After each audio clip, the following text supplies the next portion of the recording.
Okay. Yeah. Hello, everyone. Excellent. Well, we've got a very global audience today. We are so thrilled to have you all here for this very special talk that we're doing in our Expert 2020 series. This is the Art of Powerful Questioning, led by Bulo Vanderpool, and I'm going to let Gabriella introduce him to you in a few minutes.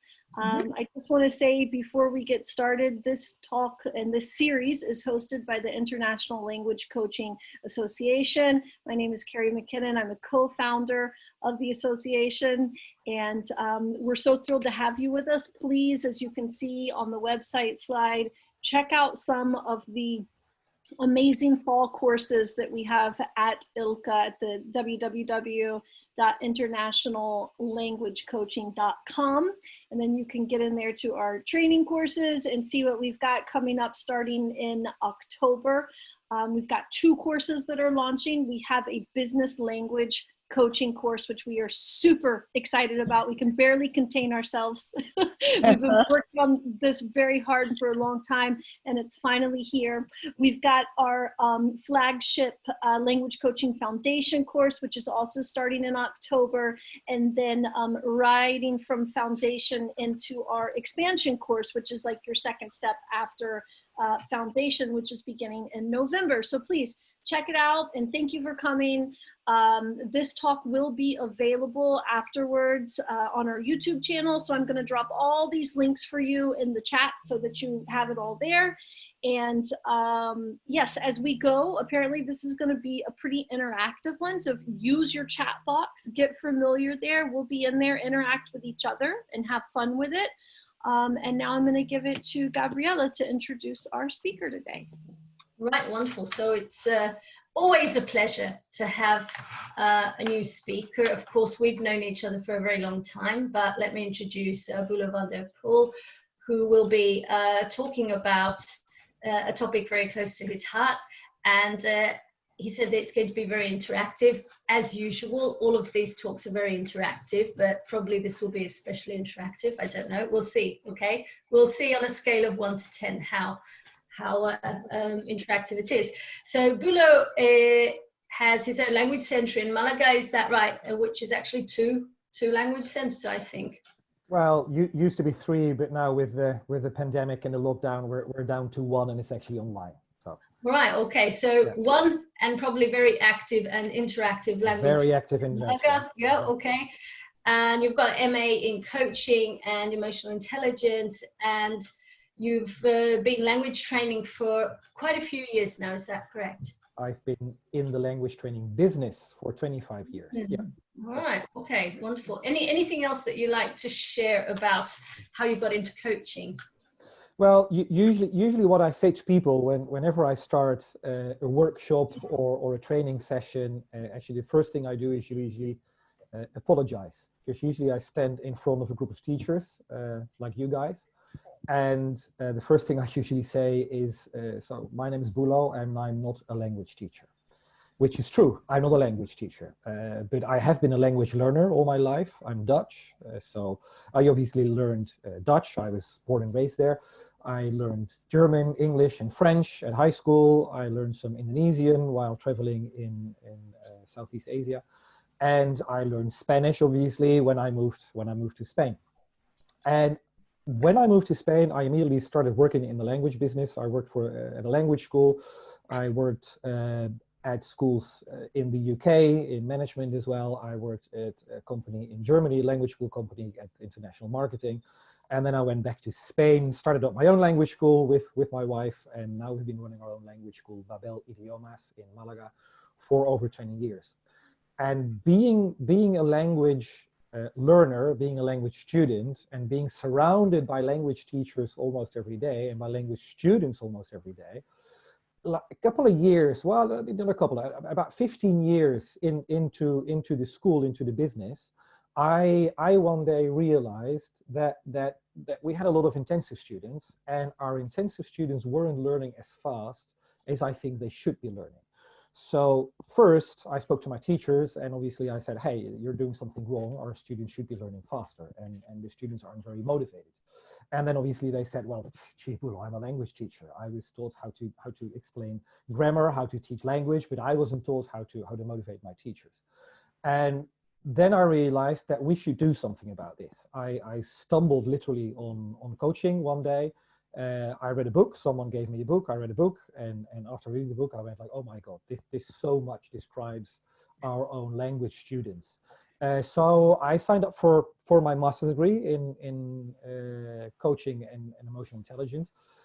Obviously, directed it like from day one towards language learning, towards language students, and started working with language students from day one as well. So whatever I learned over the weekend, during the week, I applied it to our own students. And now when I talk about our students, it's usually students that are either older teenagers, like 16 plus, and young adults up to maybe even 40.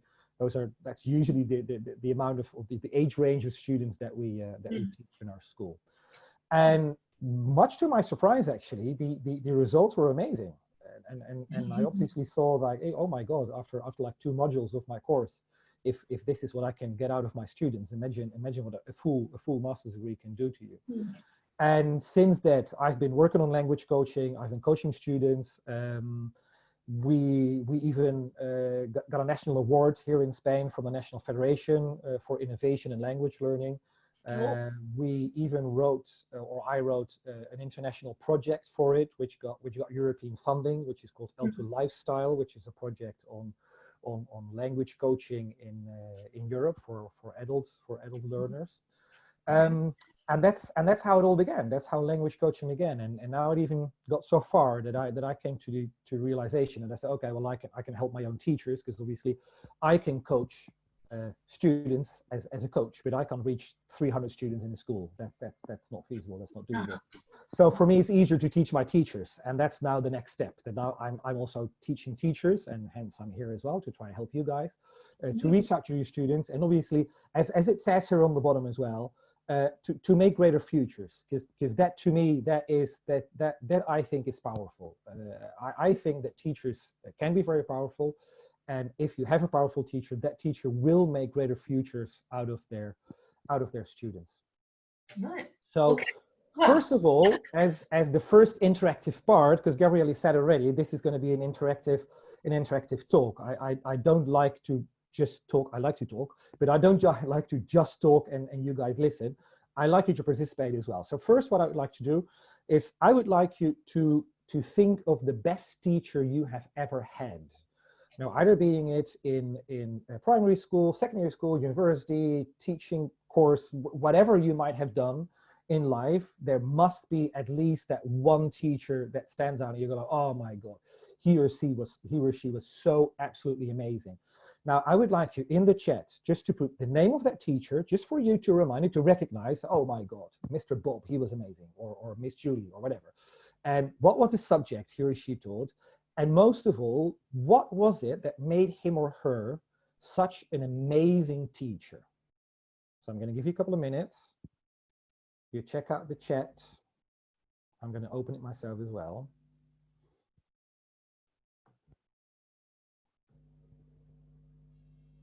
Exactly. Name of teacher, subject, and why.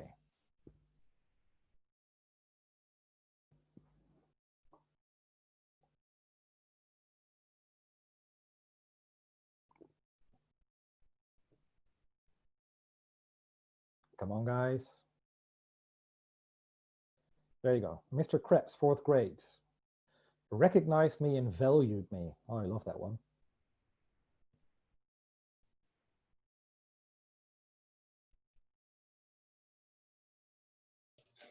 Good sense of humor, methodology. Okay. Oh, I know that one. Wow. He made his journey deep inside ourselves to learn how to do great public speaking. Okay. Wow, I like that one, Jane. Like, compare just me to myself, not the others. That's extremely important. That's powerful. Yeah. Okay. Yeah, teachers are interested in you, wanting to know what you think. Attitudes, balance between humor and discipline, perspective of life. Wow. support, open new possibilities. Very, very powerful stuff over here. Now, I actually love doing this exercise because regardless the amount or the teachers I have in front of me or where they're from or what they're teaching, and here, as we said before, we're here in such a global environment now. There's people from literally all around the globe. Every time I do this, and I actually did this morning as well with another group of teachers, every time the same happens. Every time people say stuff like they inspired me or he really got me through a journey, something beautiful happened, didn't compare me with others, but just with myself, stuff like that.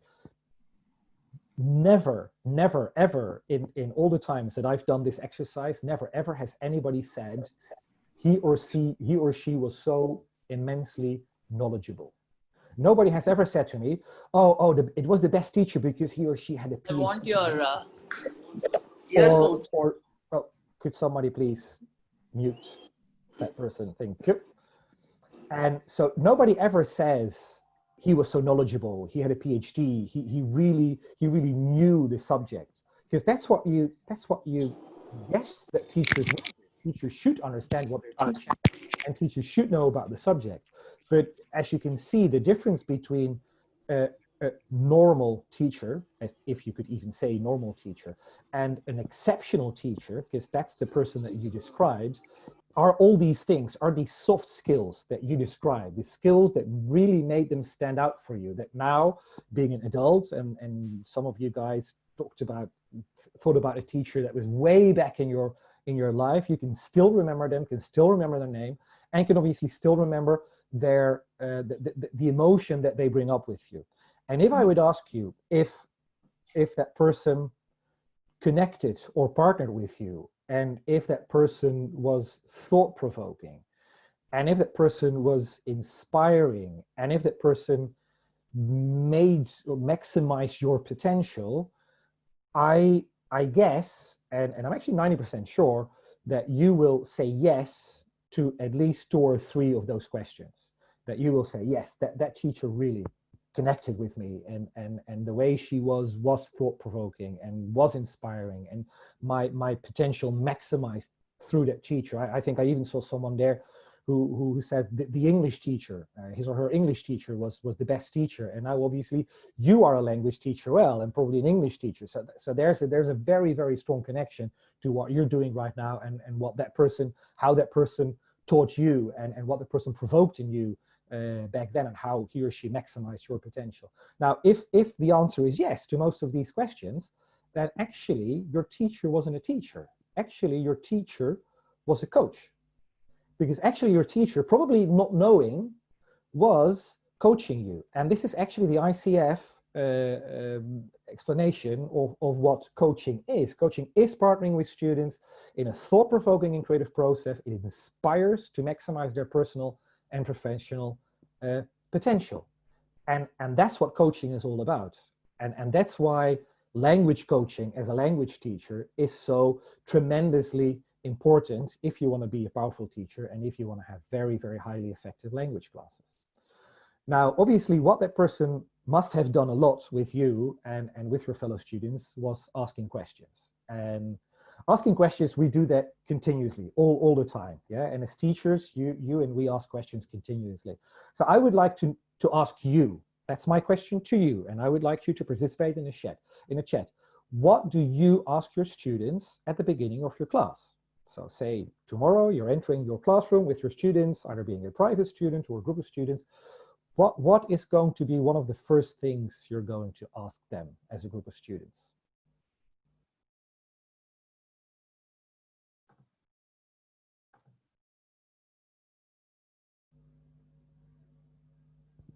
Names, expectations and desires. That's a very powerful one.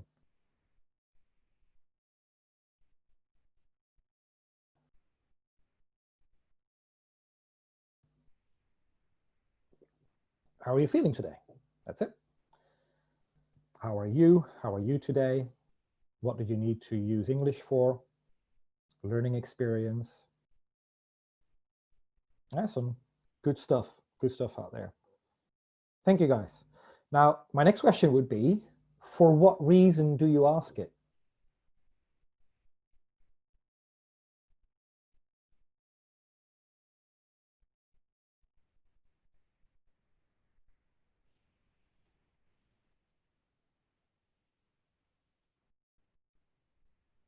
Establish what to teach them to connect, adjust material to their needs, to be client-centered, create good atmosphere, icebreaker. Exactly. Lovely. Beautiful. Assessments, customizing. And my last question is, what happens? So after you ask the question with that very clear goal, what happens?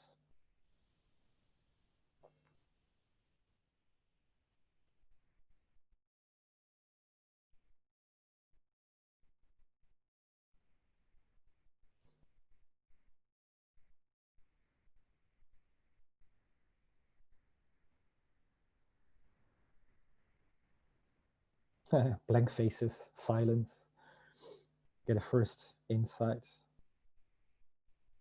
after asking what happens, yeah. Get to know about the mood of the person. Love that one.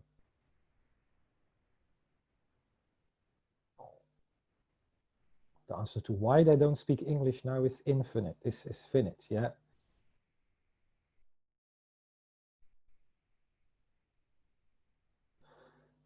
Yeah, beautiful, wonderful. I see there's some coaches amongst us because there's some really powerful questions and some powerful things going on here. I guess that many of you, and I think some of you described it already. I think you described the following comic.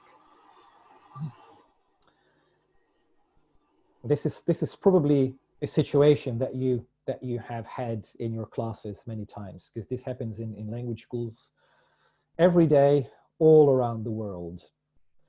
And I actually made this one on Canva, an amazing program, and I did it for the L2 Lifestyle project as well, as you can see here on the bottom. And I was actually inspired by one of our teachers who one day came out of her classroom highly frustrated and said to me, she said, "Oh God, Bulo, these nitwits in my B1 class, they just won't speak."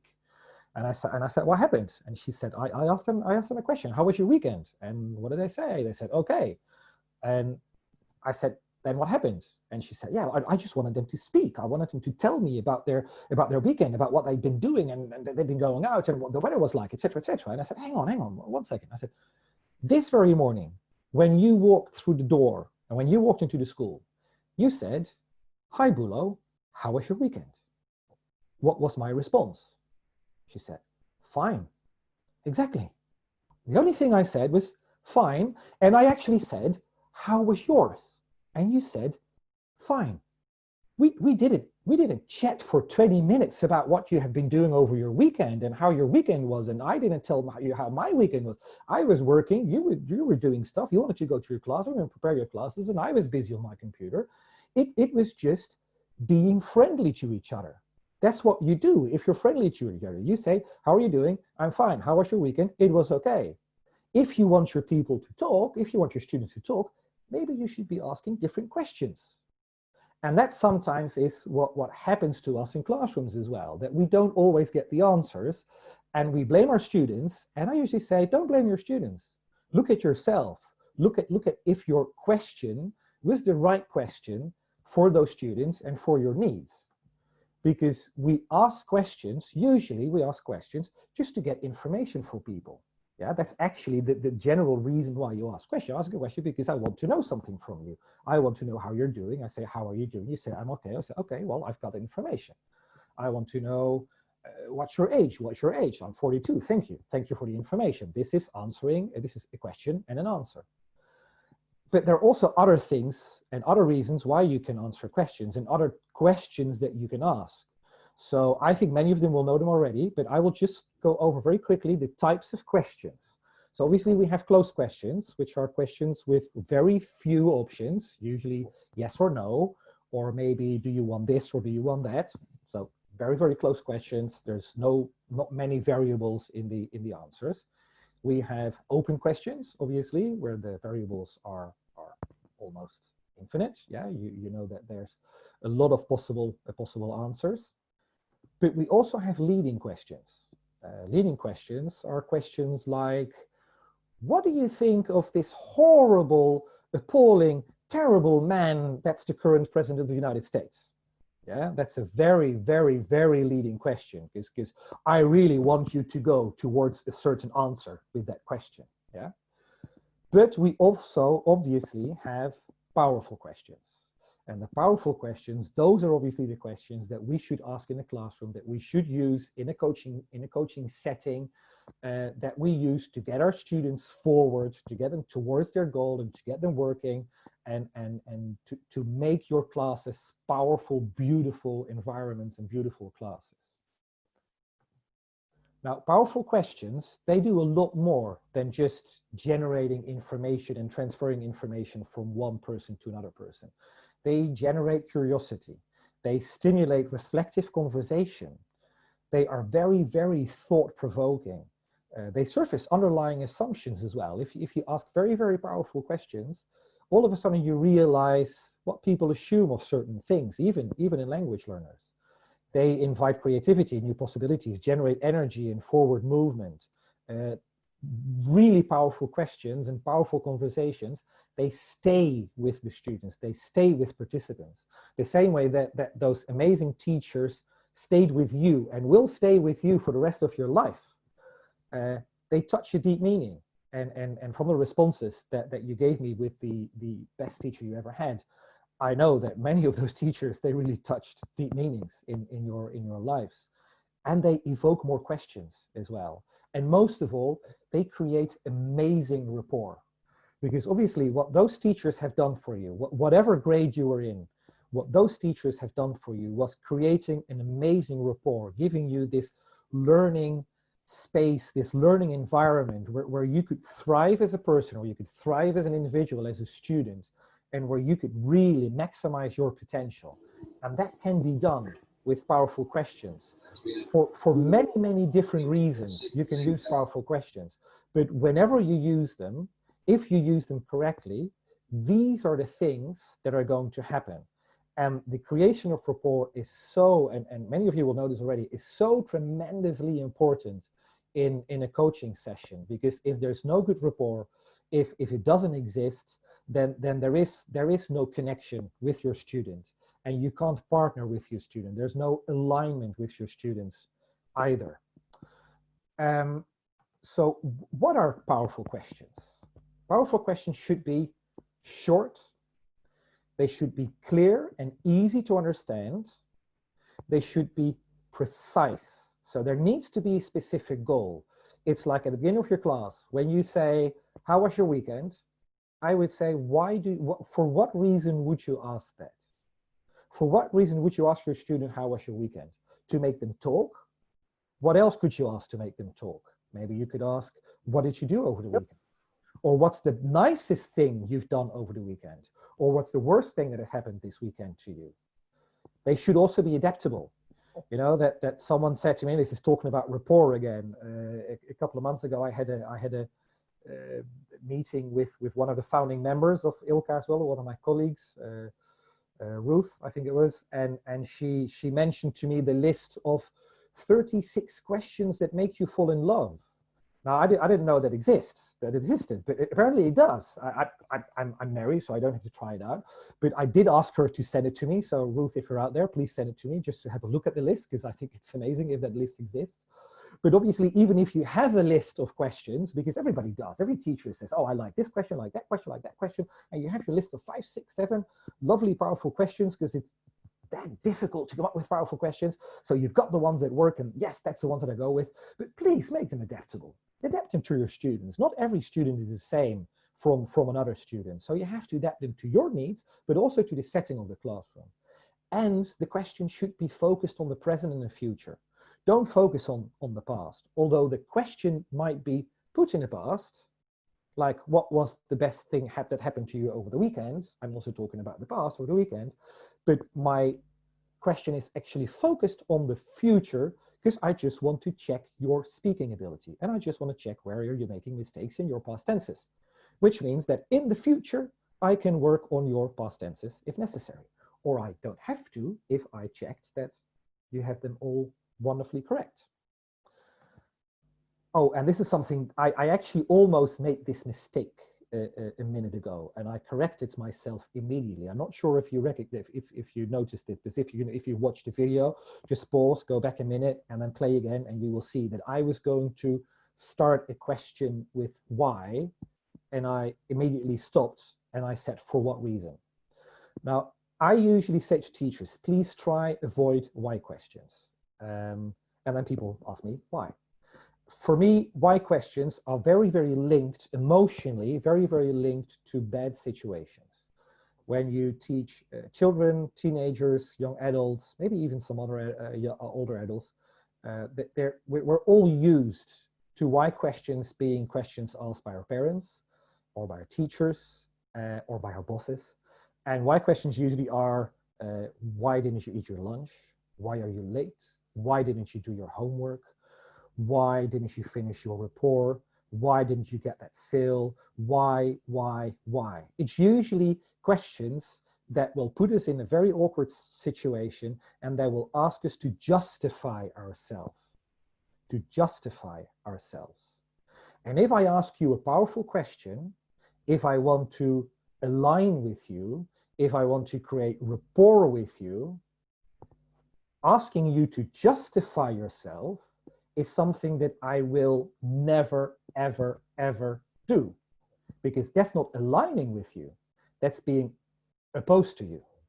That's, I'm your teacher, you're the student, and you have to justify yourself why you didn't do your homework. But if I align with you and I say, hey, I see you didn't do your homework. For what reason? I'm just asking you to explain me what was the reason for you not doing your homework. And maybe me as a teacher, I can help you to find a way to do your homework next time, so this won't happen again. And you don't have to come up with stupid excuses such as the dog ate my homework. Yeah. So that's why I always say, please try to avoid why questions as much as possible. Now, whenever I do this in a training session or in a face-to-face workshop, I usually ask teachers afterwards to get together, to do a role play. And then one teacher usually is the teacher, and the other teacher is a very difficult student who won't give in very easily. And then I ask the teacher, okay, you just have to find out from the student, you have to find out what is his goal in language learning and what is his motivation in language learning. So we describe the situation, teacher asks questions, student answers, and then I say, but don't ask why. Don't start your questions with why. It's usually very, very frustrating for them. And because maybe the first question, okay, I can do this. Second question, yes, I can do this. But for them, it's so easy to go back to the, oh yeah, but why? But why this? But why that? Yeah. So I would actually like to challenge you. So there's something interactive for you as well, but on the long run, I would like to challenge you that if you teach classes this week, don't use the why question with your students. And if you could, I mean, my name's at the first slide, and it's on the picture here is underneath my where you can see me in the frame. Look me up on LinkedIn and tell me on LinkedIn this week how it went. I would really, really love to find out if you've been able to do it and what your experience was with asking powerful questions and not asking the why question, obviously. Now, I would like you, this is an interactive exercise. I would like you to think of this word, these three letters combined, C-A-T, cat. I would like you to picture an image in your head that goes with this word. I would like you to even sense an emotion with this word.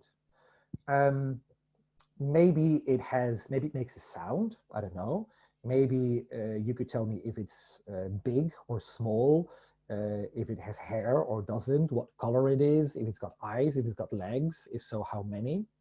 And I would like you to describe whatever pictures in your head, including emotions, please, including emotions, in the chat. So when you think of the word cat, when you think of this word, what image is in your head, and what emotion, and even maybe what sound goes with the image.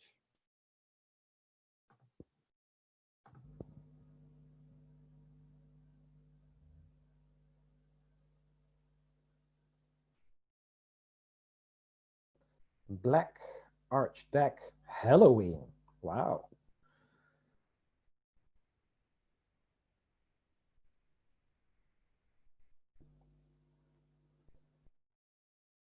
A cute kitten, which is gray, and I gave this specific one to my friend as a present. Lucky friend. Soft, warm, furry, black, warm ball of fur. Well, we got 2 furry ones already. Nice, calm, friendly.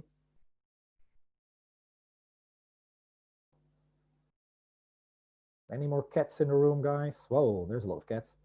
White, furry, different personalities, unpredictable, smart. Never had one. Neither did I. Sassy, black, meowing, hairy. Yeah, I love it. The neighbor's cat. Fun. Okay. Well, obviously, I'm actually not a cat lover myself, so obviously I'm not at all interested in your cats or anything. But I just do this exercise. I just want to prove a point. I just want to prove a point that with a very, very simple concept of only 3 letters, C-A-T, you guys have described at least 15 different cats to me. Yeah. So if I say to one of you, here's a cat, and I give a cat from someone else, you say, no, that's not my cat. My cat's completely different. And it's actually funny that sometimes when I do this exercise, that sometimes there's a person in the room. Actually, this morning, someone said, oh, I actually thought of Garfield. And then it completely blows your mind, because that's a completely different paradigm of cat. Now, if when talking about something so simple, a concept so simple as cat, which is just 3 letters, can bring me 15 different descriptions and 15 different images in your heads of what a cat should be. If I asked you, what is a conversation class? If I asked you to describe the concept conversation class, how many differences would there be in the same room? And I'm saying this because a couple of years ago, we had a business client, and the business client paid for 10 classes. And at the initial coaching session, well, no, we didn't do coaching yet. That was the thing. After 10 classes, she finished, and she didn't hire us again. She didn't pay for more classes. And then at a meeting somewhere, was an event, I met her and I said, hey, what happened? You're not in class anymore. What's going on? No time or something? You're very busy? And she said, no, it wasn't really what I expected. And I said, oh, wow, that's a bit of a shock. I said, so what did you expect? And she said, well, I asked your teacher for conversation classes. And I thought, well, that's a very simple concept, conversation class. So I went to the teacher the next day and I said, hey, listen, what did you do with that student? Because I saw her yesterday, but what the hell have you been doing for those 10 classes with her? She said, well, I actually did conversation classes with her. And that's when I realized that conversation class for my teacher was not the same as conversation class for the student. And obviously, the teacher never ever asked the student, what is a conversation class for you? Which actually is a very powerful question, because it is extremely thought-provoking, because the person probably says, gee, I never thought of that. Well, there you go, thought-provoking. It has a very, very strong meaning as well, because I want to know what conversation class is for you. And it actually creates very good rapport as well, because it means that I, as a teacher, am very interested in you as a student, and I really want to help you to get towards your goal. Hence, I'm asking you, what is a conversation class for you? And I would even ask, how long does that conversation need to last? And what is that conversation going to be about? And by when do you need to hold that conversation, and with whom? And is it over the phone? Is it face-to-face? Is it a native speaker? Is it a non-native speaker? And I will also ask her, how will you know that you've reached that goal? All very, very thoughtful, thought-provoking questions. And that if I asked my student, if we had asked that student those questions at the beginning, I'm 100% sure that she would have had another 10 classes, another 10 classes, another 10 classes, until she would have reached that specific goal. Now, obviously, we're talking about active listening, because you can ask as many questions as you can, but if you can't listen to the answers, you might as well stop asking the questions. And this is something that happens very, very often, that we ask a question, and while the person is talking, is responding to us, we already start thinking in our head of, so yeah, that was a really powerful question. So obviously the next question has to be even more powerful than this was already, because I have to exceed myself. I really have to impress that person. Or maybe I should be witty next time, or maybe this, or maybe you're even thinking about the shopping list because you're going to do shopping after class, and you don't listen to what the person is saying. So the first thing I always say, that if you want to be an active listener, pay full attention, 100% attention to what's said. Just basically turn your brain off and just let the listening go in. And sometimes it's scary, because sometimes, even in the beginning, I to myself, I thought like, yeah, gee, but what if I don't come up with the next question? What if there is no next question after what they say? And after a while, I realized that never happens. Because if the brain fully focuses on the input it gets from the other person, from the input from the answer, if the brain can't make enough sense of what's being said, and can't make that picture of the cat that goes with that person, doesn't understand that picture of the cat, the brain will come up with the next question, because the brain will say, I need more information. So I'm going to ask this question next. And the next question is probably going to be a powerful question. And sometimes powerful questions could even be questions as, so, or, and what else? Or, and then what happened? Something very, very simple can be an extremely powerful question, because it can really get you toward that thought-provoking moment that that student needs. It's all very, very important to not assume that you understand. And that's basically one of the most important points that I want to prove with that cat exercise. Don't assume, never assume that the other person's cat is your cat. And I actually say this very, very often, and I actually use that phrase a lot with my people. I always say, your cat's not her cat. And they immediately know what I mean. They go, oh yeah, true. I shouldn't assume that I understand what conversation class means to her, because what conversation class means to her is probably not what it means to me. So I should ask more and more and more questions. That gets us to the next thing. Keep digging, keep asking. This is sometimes it's sometimes even bugging people, because they go, God, I have to ask again and again and again. I might annoy them. And I say, you have to be annoying. You can't be your student's friend. You can't be a friend of your students. You have to be an ally of a student. Yeah, your friends, sometimes they will say, yeah, you're right. Yeah, it's okay. That's not friends.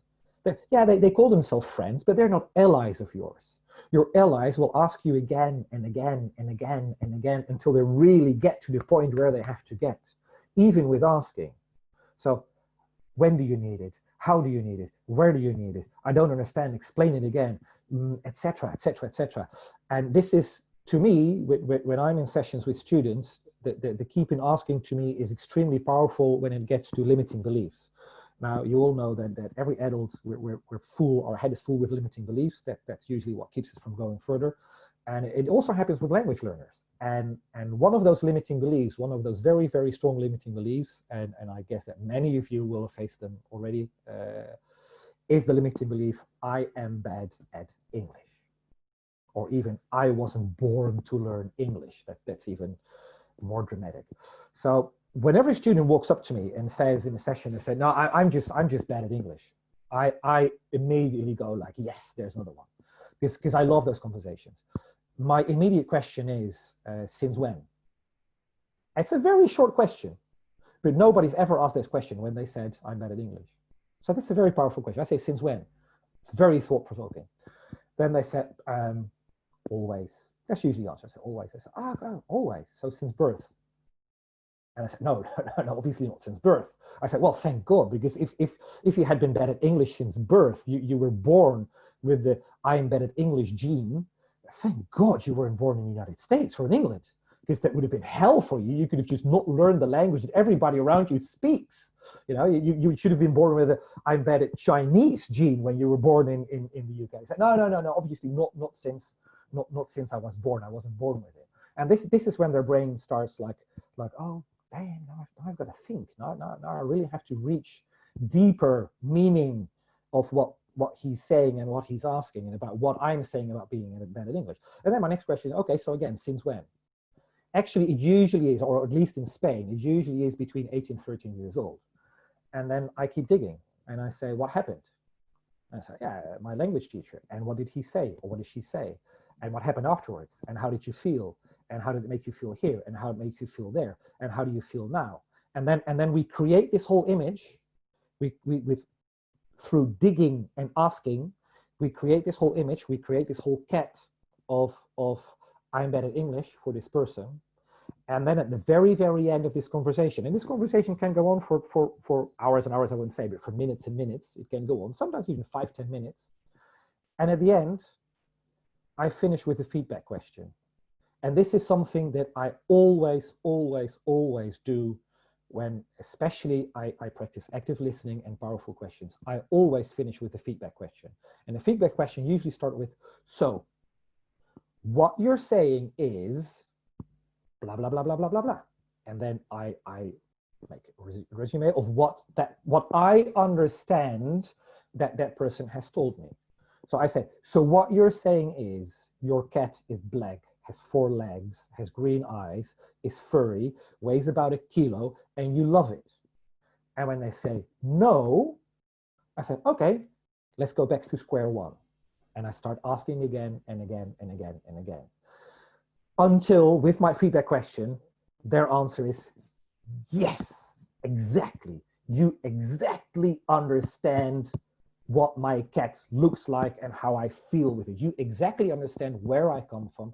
You exactly understand, you exactly speak the same language as I do. I feel completely aligned. I never say that, but obviously I feel it. I feel completely aligned with you. We just partnered as coach and student, and we have just created the most amazing rapport, because that's what happens. If you really align with your students and they really feel that you understand them and that you really have that picture of their cat in your head, they go like, oh my God, if this teacher was able to understand me so much, classes with this person are going to be amazing. I'm going forward with this person until my C2 or whatever level I want to reach in English. And that's the power of powerful questions and active listening. Now, I hope that I haven't been too much of energetic to you, because this, as Gabriella said, I'm very, very passionate about coaching, about language coaching, and about working with teachers and working with students, because it really hurts me to see students that don't reach their full potential, whilst I know that they can reach their full potential. And it also hurts me to see teachers that are not able to help their students to the maximum, whilst they want to help their students to the maximum. I would like to invite you, just before we finish and we go to the Q&A part, I would like to invite you to our Facebook group of Powerful Teachers. This is a Facebook group we started actually right before the pandemic, literally like the Tuesday before the pandemic. I think we started the group. We've got about 70 teachers on it already, many of them in Spain, obviously, some abroad, language teachers, the vast majority. It's a closed group, so you'll have to look it up on Facebook. We just ask you a couple of questions just to make sure you're a language teacher as well and not a stalker.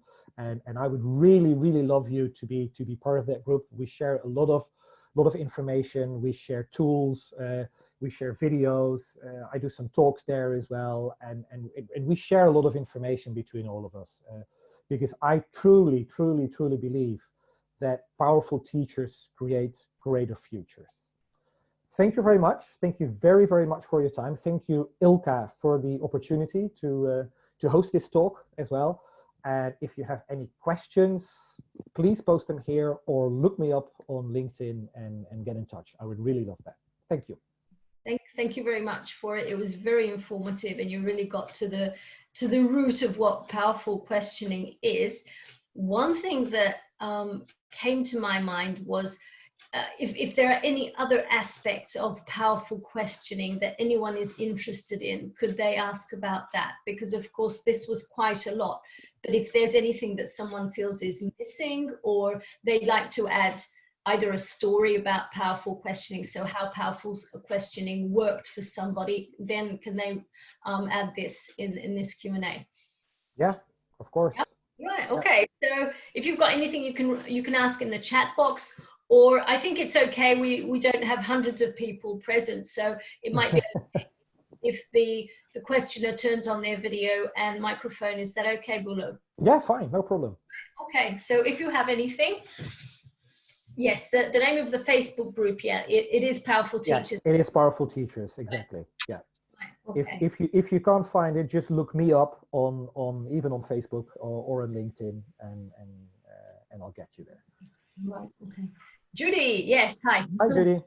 Hi. That was wonderful and right on the money. This isn't a question; it's a comment. I think part of critical thinking and learning and education, I think the root of it is asking questions of yourself and questioning everything. And it's a really undersold and underdeveloped part of education. So I was really interested in what you had to say. And it gets the students asking their own questions about their self and their course and their motivation, and which, you know, is a big takeaway for them. So big believer in questions. Yes, definitely. And you just addressed it really, really well. Thank you very much. Thank you. It's actually funny. I usually, when I do teacher training, what teachers obviously mostly use is when you take burden from them, when you take weight off their shoulders. And I'm not sure in your countries, because obviously I'm used to a Spanish setting, but I was born and raised in Holland, and in Holland it was exactly the same. So I guess around the world it's more or less standard that when you go to mainstream schooling, you walk into a classroom, you sit on your chair, your desk, and you just lean backwards and you go just like okay, throw your infinite wisdom at me, teacher, and basically you put all the responsibility on that teacher. The teacher is fully responsible for your learning. And the beauty is with coaching that bit by bit you actually ask, request, sometimes even force your students to take little chunks of that responsibility back. And when they create that awareness of oh my God, I'm responsible for this, because my teacher asked me all those questions, and then came up with this feedback question, and I answered yes. It means that I agree with what was said, and I agree with my responsibility in this whole learning process, and that's actually a powerful moment, and I think for them, sometimes it's a very revealing moment as well, when they realize that, oh, so I have power over this too.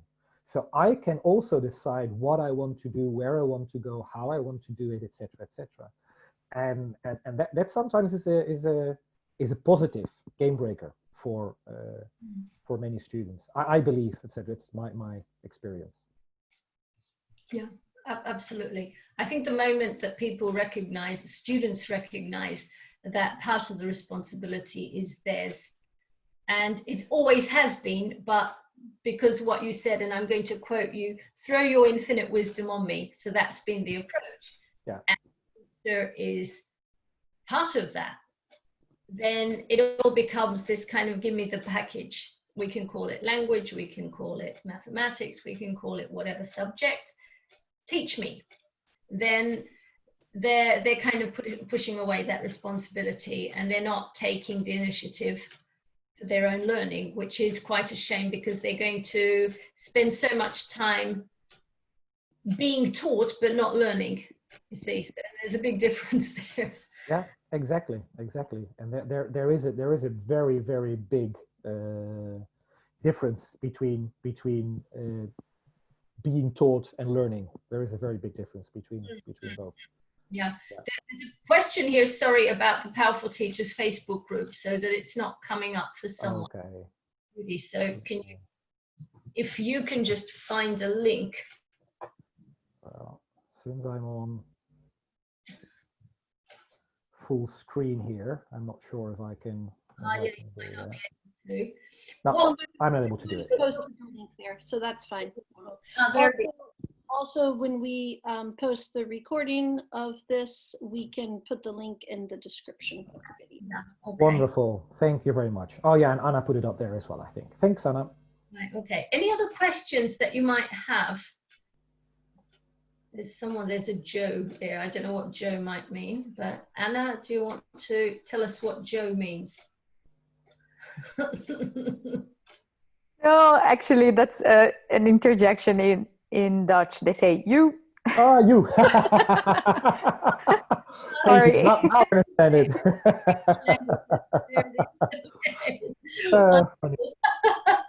I don't know who that was. Wonderful. This happens sometimes that when you read something, you go like, in which language should I read this? and then sometimes it can become very, very, very awkward if you read it in the wrong language. That's great. Okay.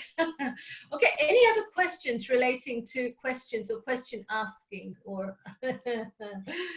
Oh, right. Okay. I love that. Okay. Do we have any more? I don't know. Any more questions or any comments that you like to say? What you're taking away from here? So any takeaways that you've got here? Yes, I would love to know that as well. Anything you'd like to share that you're taking away and you can maybe apply next time, besides not using why for a week, right? So that's the homework.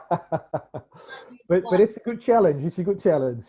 Yeah, it is indeed. Yeah, yeah. Okay. So any takeaways that you've got from today? The cat thing. Yeah. Okay, yeah, that's pretty powerful. Simple but very strong image there. Thank you. Okay. Same here, right? Yeah, So, and guys, whenever you've got a question, whenever you want to know something, you want to clarify something, look me up on LinkedIn. We'll chat there, no problem whatsoever. I'd really love to hear from you guys. Yeah, okay.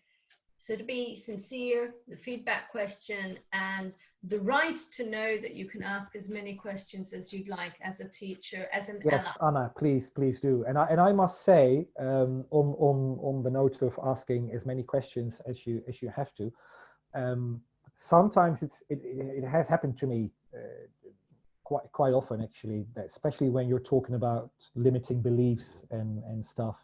And more deep down meaning of learners, and you really want to help them go over something, literally go over an emotional blockage, that keep on questioning is very, very important, especially because many times they're very, very reluctant to give you the true answer. The right answer. They give you an answer, but it's not the true answer, and you will sense it. You obviously will sense it. And then I ask again, and I ask again, I ask again, I ask again from another angle. I ask again and again and again, and then I know when I get there, because and you will know that too, because as soon as you get to the very, very bottom, the face of the student changes completely. There's a complete change in the face. It's usually a thing like, oh my God, this is it. It's an awareness, a realization, like, oh damn, this was it. And sometimes there's even a tear. I mean, I have seen tears in the past as well. And then sometimes if it's a group session, I stop. I say, okay, that's it. Let's talk afterwards, privately, and go on if you don't like. But then you know you've hit something very, very powerful. And in all cases, afterwards, the student comes to you, or at least they always come to me and say, oh, thank you so much for this. This really, I really needed this. And that's that amazing creating rapport with your students. No, I like that. There's also a question here from Yumi that how you coach students who want to cultivate critical thinking competence, so who want to work on their competence. What Who type want of what competence? What competence do you mean, Yumi?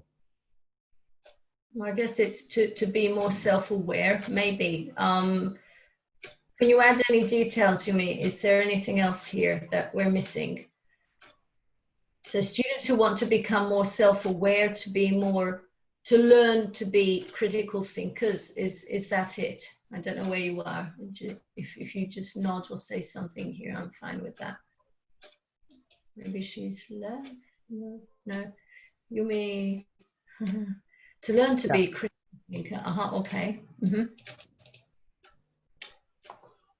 Well, I think my experience, this is just my experience. I'm not an expert here. My experience, I think that if you are a critical thinker, and if in a coaching environment, you ask them critical, powerful questions, and you're not happy with the first answer that comes up, like I can a very easy, a simple example. I remember I had this kid once. He was 17 and he was struggling with the writing exam for the Cambridge exams. And I said, so what do you think you need to do to practice your writing exam? He said, I need to write. Reading exam. That's it, reading exam. Sorry. I said, what do you think you need to do to practice your reading exam? He said, oh, obviously I have to read. I said, well, that's number one. Great, we're on the right track. I said, do you like reading? He said, no. That was actually a closed question. So sometimes I ask closed questions because I really just want a yes, no answer. So I said, do you like reading? No, I don't like reading. I said, okay. Do you like sports? He says, yes, I like sports. I said, okay. What sports do you like? He said, I like football, tennis, this. Well, actually all kinds of sports. I said, okay. Would you mind reading about sports? He said, every day I read the sports newspaper. I said, excuse me again? He said, every day I read the sports newspaper. I said, okay. So you read the sports newspaper? He said, yes. I said, again, could you say that phrase again? He says, I read the sports newspaper. And I said, but like literally 30 seconds ago, you told me you don't like reading. And now you say that every day you read the sports newspaper. And he said, oh yeah, that's true. And it's a very minor thing, but it's slightly critical thinking. It's a slight paradigm shift for that student as well. And basically what we just agreed on is that he was going to put the setting, because obviously he read it online, he was going to put the setting on the newspaper in English instead of in Spanish, because I knew it was a bilingual newspaper. It's maybe a very simple, stupid example, but I think that by asking powerful questions and by taking people further, this is just a way of thinking about critical thinking about what reading is. Because I told him as well, I said, obviously for you, reading used to be reading Shakespeare. But reading is also reading an email or reading a chat or reading a newspaper. Everything's reading. And obviously you're not going to read Shakespeare in your exam. You're probably reading a news article in your exam rather than Shakespeare. And I think that teaching people to think critically is just that. You just take them through that journey, and I think it's a lot to do with awareness. That as soon as they create that awareness, that the way that you make them think through your questions and the results that they got out of those questions, that it really made a difference. And I go, oh wow, so yeah, there is another way of looking at things. There is different. I can get to this from a different perspective.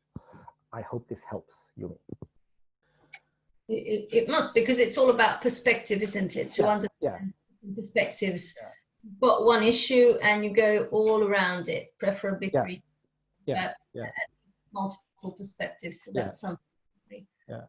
It's actually, I must say, I truly enjoy. I really enjoy these types of conversations with students, because by asking again, you can really get them towards situations that are only like a couple of meters away or even centimeters away in their lives, without them even knowing that it exists, and just because they don't see that they don't see that the options exist, and they don't see that perspective. And it's very powerful that sometimes with a very, even with a 10-minute conversation, you can change the mindset of a student. And if you will permit, I'm just gonna, because it's actually one of the stories I love what happened with that student.